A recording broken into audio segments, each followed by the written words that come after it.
नमस्कार दोस्तों, स्वागत है आपका हमारे YouTube चैनल जरधारी क्लासेस में। दोस्तों, Uttarakhand GK practice set series के इस सेशन में आज हम यहाँ पे डिस्कस करेंगे उत्तराखंड जीके प्रैक्टिस सेट 3। इससे पहले हम 2 प्रैक्टिस आपको करा चुके हैं और यहाँ पे जो ये सीरीज है इसमें आपको 50 क्वेश्चन उत्तराखंड के यहाँ पे आपको बताए जाते हैं और उन क्वेश्चनों के बारे में डिटेल्स हम यहाँ पे चर्चा करते हैं। और साथ ही साथ आपको ये सीरीज कैसी लग रही है कमेंट बॉक्स अपनी राय जरूर दिया करें और वीडियो अच्छी लगी तो वीडियो को लाइक और शेयर जरूर किया करें। तो चलिए दोस्तों, आज की वीडियो शुरू करते हैं। आज का पहला क्वेश्चन है दोस्तों यहाँ पे, जाह्नवी नदी निम्न में से कौन सी एक मुख्य नदी से संबंधित है? यानी जाह्नवी नदी किसकी सहायक नदी है या किस मुख्य नदी से संबंध है, ये आपको बताना है। तो इसका जो सही आंसर हो जाएगा ऑप्शन डी, भागीरथी नदी से संबंधित है यहाँ पे जाह्नवी नदी। जाह्नवी नदी को जाड़ गंगा के नाम से भी जाना जाता है और ये भागीरथी की सहायक नदी है। अब जो ये जाह्नवी नदी है ये आपकी निकलती है, इसका उद्गम होता है थांगला दर्रे से और संगम कहाँ पे होता है भागीरथी से? भैरव घाटी नामक स्थान पर। भैरव घाटी है यहाँ पे लंका के आसपास। तो ये क्वेश्चन आपका एक इस प्रकार से क्वेश्चन, एक सचिवालय गार्ड का जो एग्जाम हुआ था कुछ दिनों पहले 26 तारीख को, उसमें भी पूछा गया था कि लंका घाटी से संबंधित यानी लंका जो उत्तरकाशी में स्थित है उसके समीप से कौन सी नदी गुजरती है, इस प्रकार से उसमें क्वेश्चन पूछा गया था। तो नदी सिस्टम में आपको पूरा बता रखा है, पूरा नदी जो हमने मैप के माध्यम से आपको बताया था कि कैसे कैसे जाह्नवी नदी यहाँ पे संगम करती है, भागीरथी नदी से कहाँ पे संगम करती है। तो डी ऑप्शन यहाँ पे क्वेश्चन नंबर 1 का सही आंसर हो जाएगा। क्वेश्चन नंबर 2 है यहाँ पे, कुब्जा मृग किसका प्राचीन नाम है? काफी इंपॉर्टेंट क्वेश्चन है यहाँ पे। तो कुब्जा मृग जो प्राचीन नाम है वो है ऋषिकेश का। ऋषिकेश को प्राचीन में क्या कहा जाता था? कुब्जा मृग कहा जाता। देहरादून को पृथ्वीपुर के नाम से भी जाना जाता है, ये भी आपको नोट करना है। क्वेश्चन नंबर 3 है, काशीपुर में बाला सुंदरी देवी के मंदिर पर कौन सा मेला लगता है? देखो, काशीपुर का है, उधम सिंह नगर में है और उधम सिंह नगर के काशीपुर में स्थित है बाला सुंदरी देवी मंदिर, जहाँ पे लगता है आपका चैती मेला। चैत्र मास में लगता है यहाँ पे चैती मेला, काफी प्रसिद्ध मेला है उधम सिंह नगर के काशीपुर का। तो सी ऑप्शन यहाँ पे सही आंसर हो जाएगा, काशीपुर में बाला सुंदरी देवी के मंदिर पर चैती मेले का आयोजन किया जाता है। क्वेश्चन नंबर 4 है, उत्तरकाशी जनपद की जाड़ भोटिया जनजाति। देखो, जाड़ भोटिया जनजाति कहाँ पाई जाती है? उत्तरकाशी जनपद में पाई जाती है और उत्तरकाशी जनपद के जाड़ भोटिया जनजाति का प्रसिद्ध मेला है। तो इसका सही आंसर हो जाएगा लोसर मेला, जो कि उत्तरकाशी जनपद में जो जाड़ भोटिया जनजाति है उसका एक प्रसिद्ध मेला है। तो सी ऑप्शन सही आंसर हो जाएगा। अब देखो यहाँ पे बिस्सू मेला, इसका आयोजन भी उत्तरकाशी में तो होता ही होता है, साथ साथ देहरादून के कुछ क्षेत्रों में जैसे जौनसार बाबर क्षेत्र में भी बिस्सू मेले का आयोजन किया जाता है।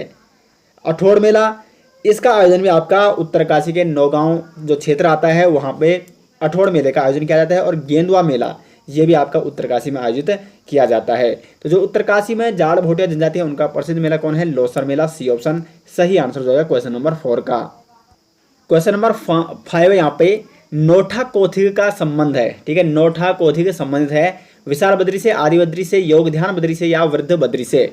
तो इसका सही आंसर हो जाएगा यहाँ पे आदि बद्री से, यानी बी ऑप्शन क्वेश्चन नंबर 5 का सही आंसर हो जाएगा। नोठा कोथिग कहाँ लगता है? आदि बद्री मंदिर में। आदि बद्री जो कि पंचबद्री जो मंदिर समूह है उनमें से एक है और ये कहाँ स्थित है? आपका कर्णप्रयाग में स्थित है आदि बद्री मंदिर, चमोली के कर्णप्रयाग में। तो नोठा कोथिग आदि बद्री से संबंध है, बी ऑप्शन क्वेश्चन नंबर 5 का सही आंसर हो जाएगा।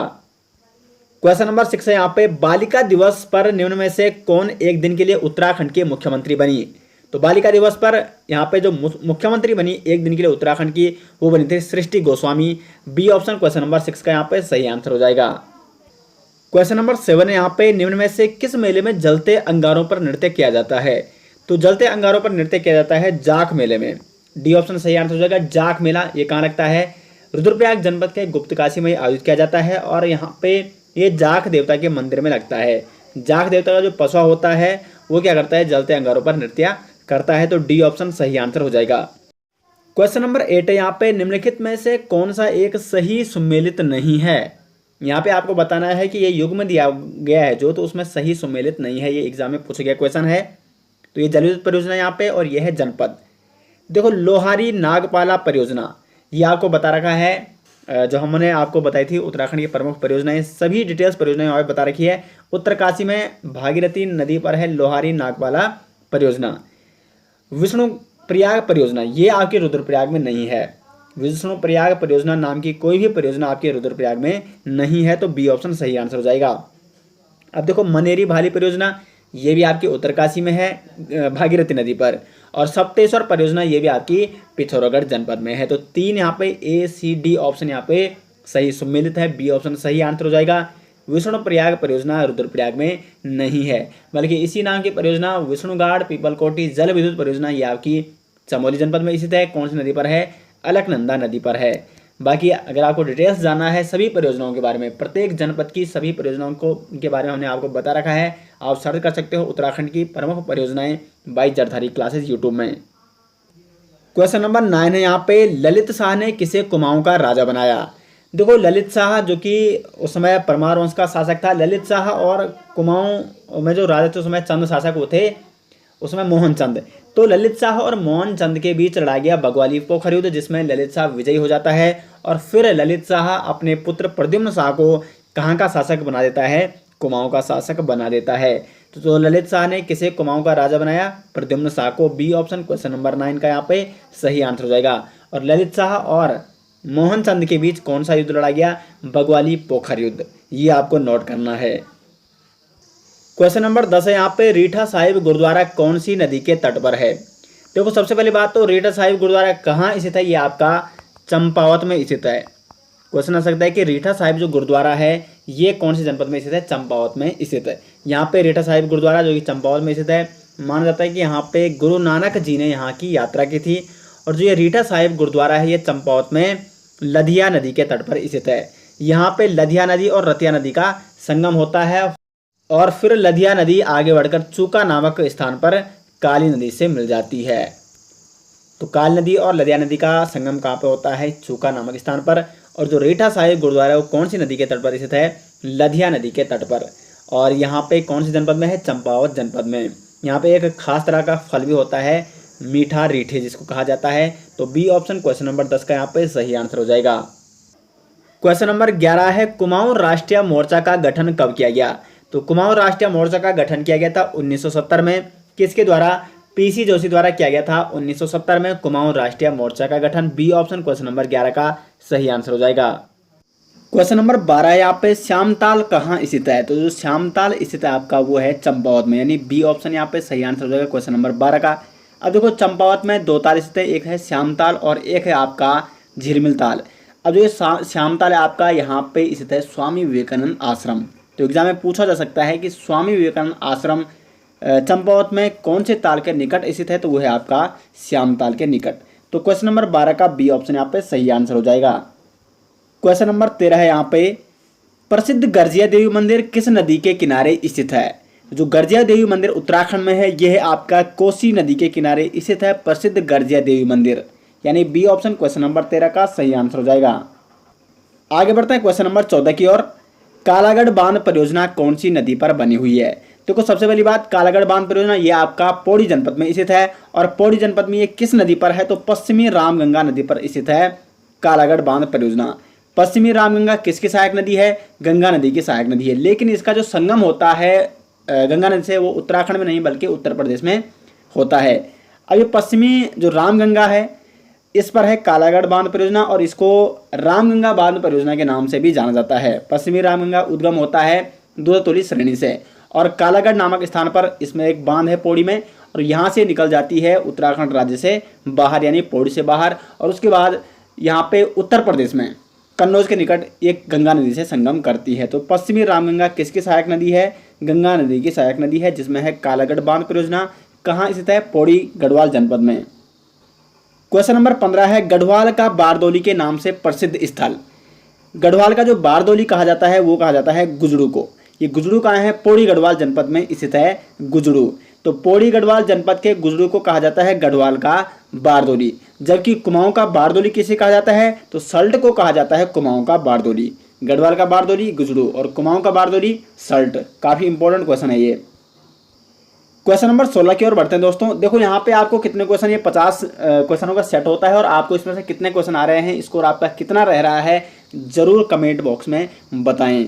तो क्वेश्चन नंबर 16 है, सौभाग्य योजना का उत्तराखंड में शुभारंभ किया गया था। यानी सौभाग्य योजना है जो उसका उत्तराखंड में कब शुभारंभ किया गया था? और इसका जो राइट आंसर हो जाएगा 9 मार्च 2018 को उत्तराखंड में सौभाग्य योजना का शुभारंभ किया गया था। सौभाग्य योजना प्रधानमंत्री सहज बिजली हर घर योजना, और ये किसने शुरू की थी उत्तराखंड में? तत्कालीन मुख्यमंत्री कौन थे? त्रिवेंद्र रावत। और उस समय केंद्रीय ऊर्जा राज्य मंत्री कौन थे? आर के सिंह।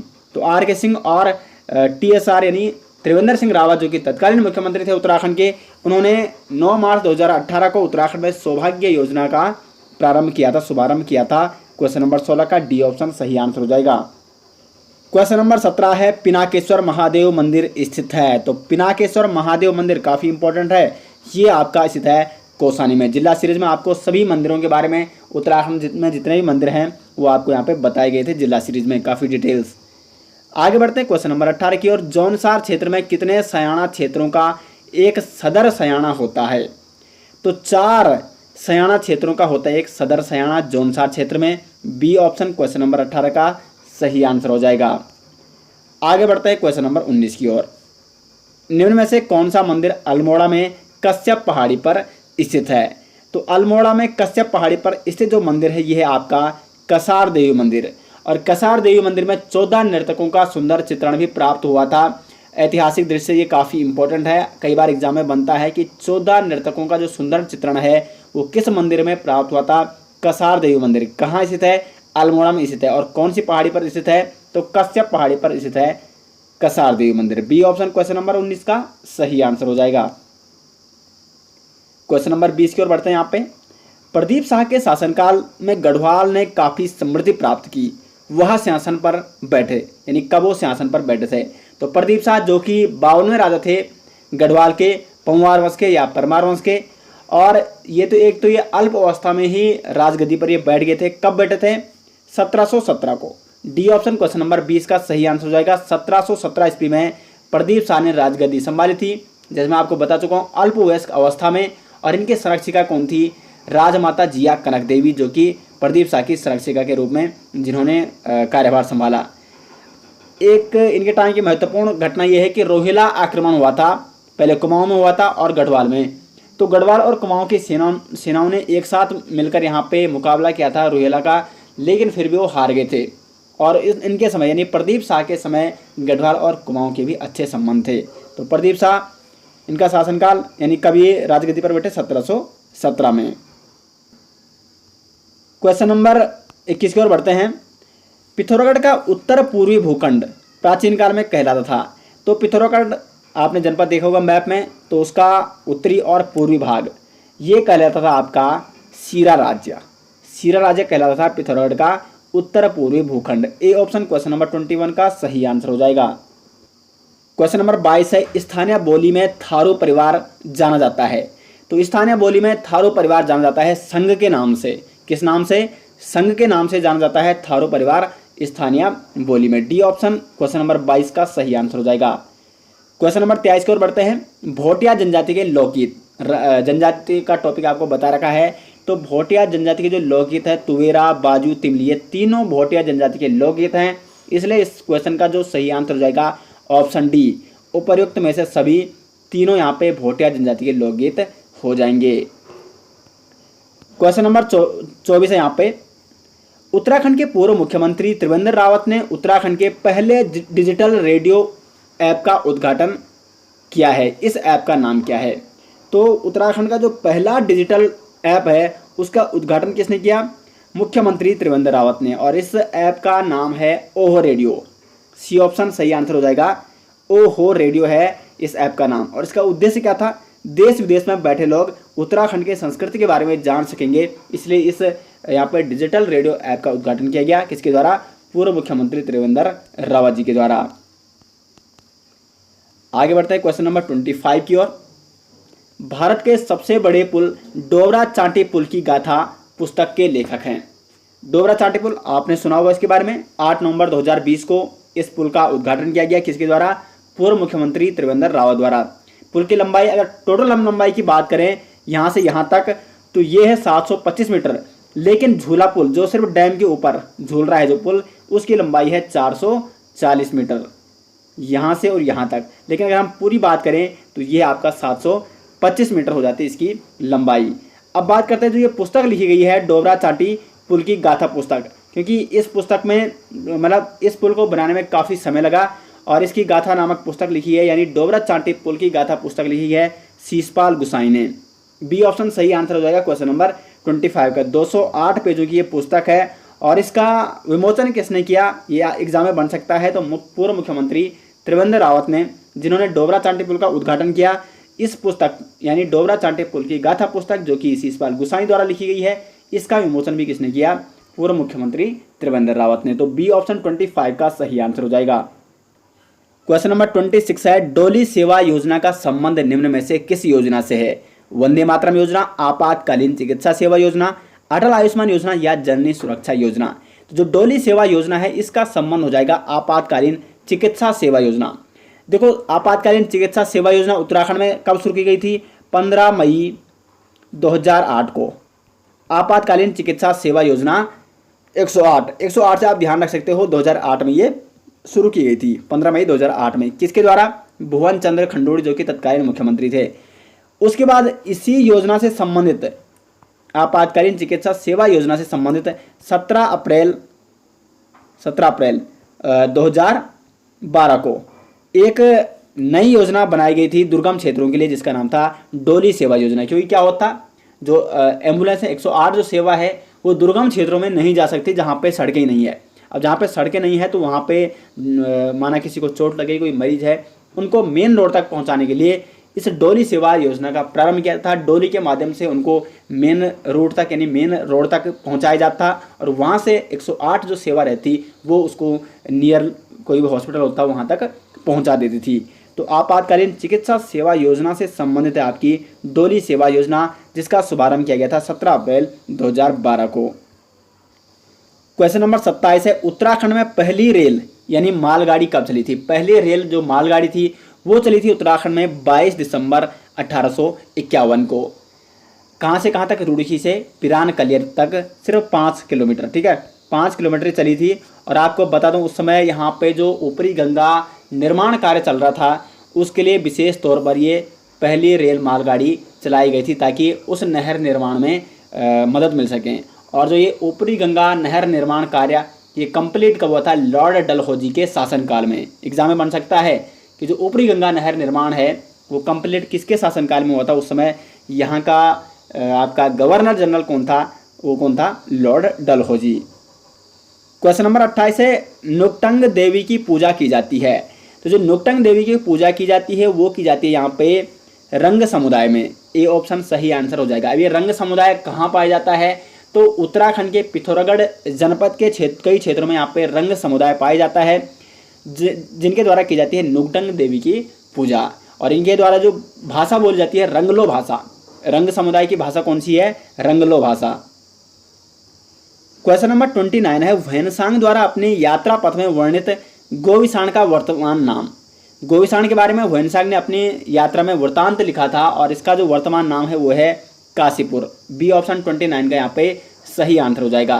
काशीपुर उधम सिंह नगर में है और इसका प्राचीन नाम क्या हो जाएगा आपका? गोविसाण, या इसको उज्जैन नगरी भी कहा जाता है। उज्जैनी नगरी, ठीक है, उज्जैनी नगरी काशीपुर को, और गोविसाण इसका प्राचीन नाम है। अब देखो, इसकी स्थापना, काशीपुर की स्थापना 1629 में की गई थी, लेकिन एटकिंसन के अनुसार जो इसकी स्थापना हुई थी वो हुई थी 1718 में। तो एटकिंसन क्या कहते हैं कि 1718 में काशीपुर की स्थापना हुई थी, जबकि अधिकांशतः इतिहासकार क्या बताते हैं? 1629 में इसकी स्थापना बताते हैं। उधम सिंह नगर जिला जो हमारी सीरीज चल रही थी उसमें मैंने उधम सिंह नगर जनपद के बारे में जब बताया था तो वहाँ पे काशीपुर के बारे में आपको काफ़ी डिटेल्स बताया गया था। 1872 को काशीपुर नगर पालिका बना था और 2013 में नगर निगम बना था काशीपुर, जिसका प्राचीन नाम क्या है? वैनसांग द्वारा भी ये वर्णित है गोविसाण। आगे बढ़ते हैं क्वेश्चन नंबर 30 की ओर। भीमगोड़ा परियोजना किस नदी पर है? तो जो भीमगोड़ा परियोजना ये आपका गंगा नदी पर, हरिद्वार में स्थित है। तो हरिद्वार में कौन सी नदी है? गंगा नदी है। और यहाँ पे जब जो हर की पौड़ी है उसी के निकट आपका भीमगोड़ा परियोजना है, और भीमगोड़ा परियोजना से ऊपरी गंगा जो नहर है वो भी निकलती है। तो सी ऑप्शन 30 का यहाँ पे सही आंसर हो जाएगा। क्वेश्चन नंबर 31 है, बालेश्वर मंदिर तथा बावड़ी उत्तराखंड के कुमाऊं क्षेत्र में कहाँ स्थित है? अब देखो, जो बालेश्वर मंदिर है ये आपका, या बालेश्वर धाम मंदिर, ये कहाँ है स्थित आपका? ये स्थित हो जाएगा आपका चंपावत में। बी ऑप्शन क्वेश्चन नंबर 31 का सही आंसर हो जाएगा।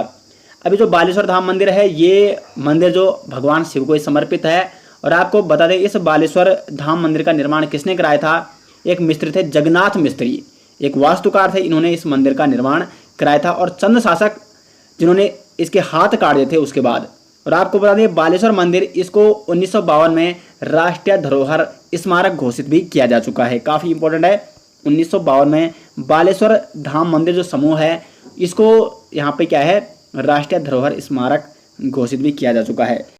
अब देखो, ये बावड़ी है, बावड़ी क्या है इसको समझो पहले। जो ये जगन्नाथ मिस्त्री था, जिसके बारे में आपको बता चुका हूँ, जिसने बालेश्वर मंदिर का निर्माण किया था, उसका एक हाथ काट दिया था चंद शासक ने। तो उसने चंद शासक का घमंड तोड़ने के लिए एक हथियार नोला का निर्माण किया। एक हथियार नोला जिसको उसने एक हाथ से बनाया था अपनी बेटी की सहायता से। और इसी एक हथियार नोला को कहा जाता है बावली या बावड़ी। तो बावली या बावड़ी और बालेश्वर मंदिर ये आपके चंपावत जनपद में हो जाएंगे। बी ऑप्शन 31 का सही आंसर हो जाएगा। चंपावत जनपद जिला सीरीज में आपको काफ़ी डिटेल्स इसके बारे में बताया गया है। क्वेश्चन नंबर 32 है, निम्न में से कौन सही सम्मिलित है? तो देखो, थल मेला पिथौरागढ़ में लगता है, कुंभ ऋषिकेश में नहीं लगता है। कुल मिला के कौन सही सम्मिलित है ये आपको बताना है। और चैती मेला उत्तरकाशी में नहीं लगता है। चैती मेला कहाँ लगता है? उधम सिंह नगर में। और जौलजीबी मेला अल्मोड़ा में नहीं बल्कि पिथौरागढ़ में लगता है। तो कुल मिला के ए ऑप्शन 32 का सही आंसर हो जाएगा। थल मेला लगता है पिथौरागढ़ में, और कुंभ मेला आपका हरिद्वार में लगता है। चैती मेला लगता है आपका उधम सिंह नगर में, बाला सुंदरी देवी मंदिर में। और जौलजीबी मेला पिथौरागढ़ में लगता है, काली और गौरी नदी के संगम स्थल पर। तो ए ऑप्शन 32 का सही आंसर हो जाएगा। ओनली वन ए ऑप्शन यहाँ पे सही सम्मिलित है। 33 है, उधम सिंह नगर का मुख्यालय कहाँ स्थित है? तो उधम सिंह नगर का जो मुख्यालय है वो आपका रुद्रपुर में स्थित है। बी ऑप्शन 33 का सही आंसर हो जाएगा। आगे बढ़ते हैं क्वेश्चन नंबर 34 की ओर। कोटेश्वर बांध परियोजना की बिजली उत्पादन क्षमता कितनी है? तो कोटेश्वर बांध परियोजना सबसे पहले तो ये किस नदी पर है? भागीरथी नदी पर स्थित है कोटेश्वर बांध परियोजना। और इसकी जो बिजली उत्पादन क्षमता है वो है आपकी 400 मेगावाट, यानी डी ऑप्शन 34 का सही आंसर हो जाएगा। देखो, कोटेश्वर बांध परियोजना ये आपका टिहरी जो डैम है उसी का एक भाग है। टिहरी बांध परियोजना को 3 फेज में बांटा गया है। फेज 1 है वो है 1000 मेगावाट की, और 2006 में यही 1000 मेगावाट राष्ट्र को समर्पित की गई थी। Phase 2 Tehri pump storage plant, ये भी आपकी 1000 मेगावाट की है। और जो फेज 3 है, देखो फेज 1 हो गया 1000 मेगावाट, फेज 2 भी हो गया 1000 मेगावाट, और जो फेज 3 है 400 मेगावाट, जिसका नाम है कोटेश्वर बांध परियोजना। और टोटल जो टिहरी बांध है उसकी जो क्या है यहाँ पे बिजली उत्पादन क्षमता है वो है 2400 मेगावाट। तो इस प्रकार से आप नोट कर सकते हो, ठीक है। 1000, 1000, 2000 और 400, 2400 मेगावाट। 400 मेगावाट ही कौन है? कोटेश्वर बांध परियोजना। क्वेश्चन नंबर 35 है, गुरुकुल कांगड़ी विश्वविद्यालय की स्थापना किसके द्वारा की गई थी? तो ये की गई थी स्वामी श्रद्धानंद द्वारा। 1902 में कहाँ? हरिद्वार के कांगड़ी में गुरुकुल कांगड़ी विश्वविद्यालय की स्थापना की गई थी। और आपको बता दूं 1965 में इस गुरुकुल कांगड़ी विश्वविद्यालय को डीम्ड यूनिवर्सिटी का दर्जा भी दिया जा चुका है। तो बी ऑप्शन 35 का सही आंसर हो जाएगा। क्वेश्चन नंबर 36 है, खेड़ी जलप्रपात कौन से जनपद में है? तो खेड़ी जलप्रपात आपका हो जाएगा उत्तरकाशी जनपद में खेड़ी जलप्रपात स्थित है। सी ऑप्शन 36 का सही आंसर हो जाएगा। क्वेश्चन नंबर 37 है, कुमाऊं परिषद की स्थापना के समय कुमाऊं कमिश्नर कौन था? तो कुमाऊं परिषद की स्थापना आपको बताया गया है 1916 में हुई थी। और इस समय जो तत्कालीन कुमाऊं कमिश्नर थे वो थे पी विडम, यानी बी ऑप्शन 37 का सही आंसर हो जाएगा। 1914 से 24 तक यहाँ पे पी विडम कुमाऊं कमिश्नर रहे थे, और इन्हीं के शासनकाल में 1916 में कुमाऊं परिषद का गठन किया गया था, यानी बी ऑप्शन 37 का सही आंसर हो जाएगा। क्वेश्चन नंबर 38, सूर्यधारा झील किस नदी पर है? तो सूर्यधारा जो झील है ये आपकी जाखन नदी पर। बी ऑप्शन 38 का सही आंसर हो जाएगा। देहरादून में जाखन नदी पर स्थित है सूर्यधारा झील, और इसका लोकार्पण किसने किया था? मुख्यमंत्री त्रिवेंद्र रावत ने।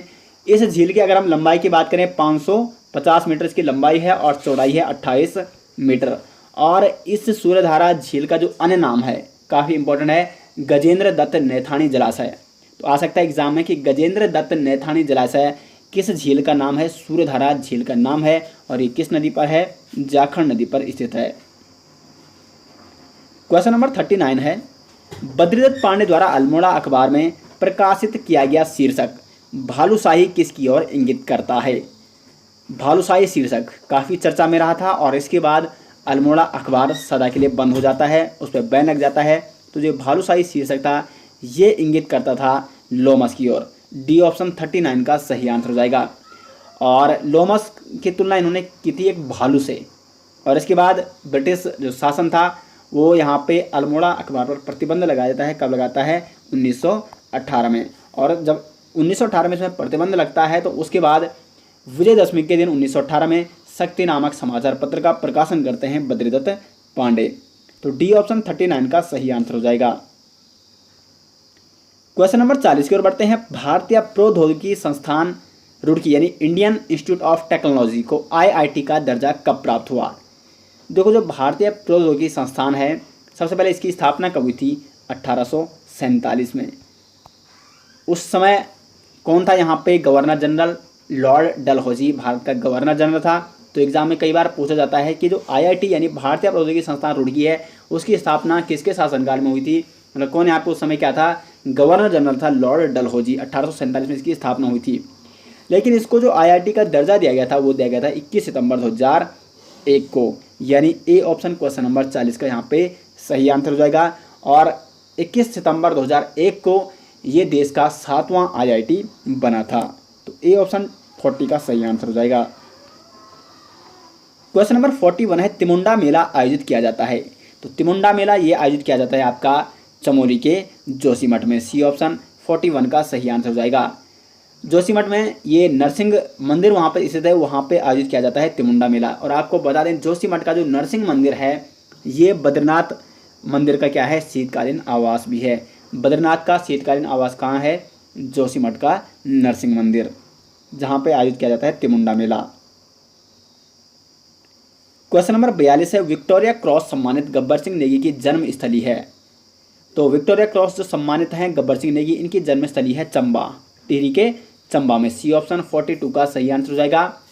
यहाँ पे चंबा में आपका गब्बर सिंह नेगी स्मारक भी है। और आपको बता दें 1915 में ये यहाँ पे क्या हो गए थे?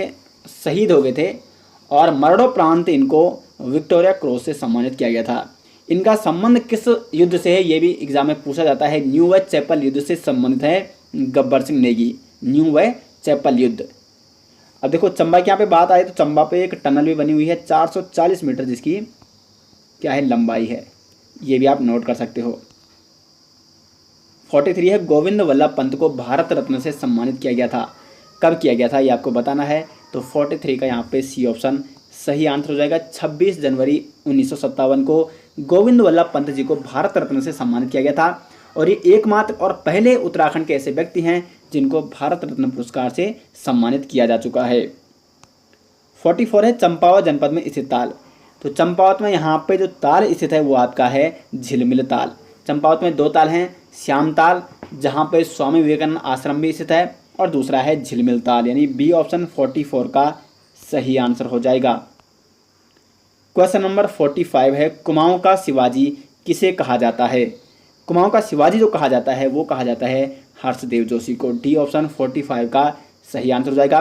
अब देखो यहाँ पे कुमाऊं का शिवाजी ठीक है, हर्षदेव जोशी को कहा जाता है, लेकिन गढ़वाल का शिवाजी किसे कहा जाता है? वो कहा जाता है फतेहपति शाह को। कुमाऊं का चाणक्य किसे कहा जाता है? ये भी आपका हर्षदेव जोशी को ही कहा जाता है। जबकि गढ़वाल का चाणक्य किसे कहा जाता है? पुरिया नैथानी को। तो आपको नोट करना है, कुमाऊं का शिवाजी और कुमाऊं का चाणक्य है हर्षदेव जोशी, जबकि गढ़वाल का शिवाजी फतेहपति शाह हैं और गढ़वाल का चाणक्य है पुरिया नैथानी। क्वेश्चन नंबर 46 है, मदमहेश्वर का शीतकालीन आवास। जो मदमहेश्वर मंदिर है इसका शीतकालीन आवास हो जाएगा आपका उखीमठ, यानी सी ऑप्शन 46 का सही आंसर हो जाएगा। देखो मदमहेश्वर ये आपका पंच केदारों में से एक है। पंच केदारों में से 3 केदार आपके रुद्रप्रयाग में है। कौन कौन है? केदारनाथ, इसका भी जो यानी केदारनाथ जो पंच केदार है उसका भी शीतकालीन स्थल का है आपका उखीमठ है। उसके बाद आता है मदमहेश्वर, इसका भी शीतकालीन आवास है उखीमठ। और तीसरा जो केदार है रुद्रप्रयाग में तुंगनाथ, सबसे ऊंचाई पर स्थित मंदिर है उत्तराखंड में, इसका शीतकालीन आवास हो जाएगा मक्कूमठ। उसके बाद 2 केदार आपके चमोली में है। कौन कौन से हैं? कल्पेश्वर, जिसके कपाट वर्ष भर खुले रहते हैं। तो ऐसा कौन सा केदार है पंच केदारों में से जिसके कपाट वर्ष भर खुले रहते हैं? वो है कल्पेश्वर। और एक अन्य जो अंतिम आपका केदार हो जाएगा वो चमोली में है। चमोली में 2 केदार हैं, कल्पेश्वर हो गया और दूसरा है रुद्रनाथ। इसका शीतकालीन आवास गोपेश्वर में है। तो 3 केदार आपके रुद्रप्रयाग में है, केदारनाथ, मधमेश्वर और तुंगनाथ, और 2 कल्पेश्वर और रुद्रनाथ ये आपके चमोली जनपद में हो जाएंगे। 47 है, उत्तराखंड के किस व्यक्ति को केदार सिंह रावत पर्यावरण पुरस्कार से सम्मानित किया गया? तो केदार सिंह रावत पर्यावरण पुरस्कार से सम्मानित किया गया यहाँ पे नरेंद्र नेगी को। बी ऑप्शन 47 का सही आंसर हो जाएगा। प्रसिद्ध लोक गायक है यहाँ पे नरेंद्र नेगी, और इनके लोक गीतों के माध्यम से पर्यावरण और वनों के संरक्षण में इन्होंने काफ़ी महत्वपूर्ण योगदान दिया है अपने लोक गीतों के द्वारा। तो इसलिए इनको केदार सिंह रावत पर्यावरण पुरस्कार से सम्मानित किया गया है नरेंद्र नेगी को। 48 है, खलंगा जो देहरादून में स्थित है, खलंगा के आंगला गोरखा युद्ध में ब्रिटिश सेना का नेतृत्व किसके द्वारा किया गया था? तो ये नेतृत्व किया गया था ब्रिटिश सेना का मेजर जनरल जिलेस्पी के द्वारा। सी ऑप्शन 48 का सही आंसर हो जाएगा। देखो जब यहाँ पे युद्ध हुआ था खलंगा में, तो गोरखा सेना का नेतृत्व जो किया था वो क्या था? बलभद्र थापा ने। और अंग्रेजी यानी ब्रिटिश सेना का नेतृत्व क्या था? मेजर जनरल जिलेस्पी ने। ये दोनों इस युद्ध में मारे जाते हैं। जनरल जिलेस्पी जो कि 1814 को, अक्टूबर 1814 को यहाँ पे ये मारा गया था जनरल जिलेस्पी। और इन दोनों के सम्मान के लिए यहाँ पे 2 स्मारक भी बनाए गए उसके बाद ब्रिटिश सरकार द्वारा। तो सी ऑप्शन 48 का सही आंसर हो जाएगा। आगे बढ़ते हैं क्वेश्चन नंबर 49 की ओर। प्राचीन साहित्य में कुमाऊं क्षेत्र को जाना जाता है। तो कुमाऊं को जाना जाता है मानस खंड के नाम से, जबकि गढ़वाल को जाना जाता है केदार खंड के नाम से। और आज का अंतिम क्वेश्चन है क्वेश्चन नंबर 50। उत्तराखंड जल संस्थान की स्थापना। तो उत्तराखंड जल संस्थान की जो स्थापना हुई थी वर्ष 2002 में। कहाँ हुई थी? देहरादून में। उत्तराखंड जल संस्थान देहरादून में स्थित है, जिसकी स्थापना 2002 में की गई थी। तो दोस्तों ये टोटल 50 क्वेश्चन आपको प्रैक्टिस सेट 3 में बताए गए हैं। और आपको इस सीरीज कैसी लग रही है कमेंट बॉक्स में ज़रूर बताएं। आपका स्कोर यहाँ पे कितना रहा है ये भी ज़रूर कमेंट बॉक्स में बताएं। बाकी जरधारी क्लासेस के सभी नोट्स आपको मिल जाएंगे उत्तराखंड जीके ऐप में। सर्च कर सकते हो उत्तराखंड जीके, सबसे ऊपर आ जाएगा एसजे ग्रुप का ऐप। और जरधारी क्लासेस की सभी ई बुक अगर आपको चाहिए, चाहे वो हिंदी का मॉडल पेपर हो, चाहे वो वीडियो के लिए मॉडल पेपर हो, या करंट अफेयर्स ई बुक, लिंक आपको मिल जाएगी इस वीडियो के डिस्क्रिप्शन में, या आप सर्च कर सकते हो jardhariclasses.in। तो आशा करते हैं दोस्तों आपको वीडियो पसंद आई, और उम्मीद करते हैं आगे तैयारी अच्छी चल रही होगी। मिलते हैं दोस्तों नेक्स्ट वीडियो, तब तक के लिए धन्यवाद।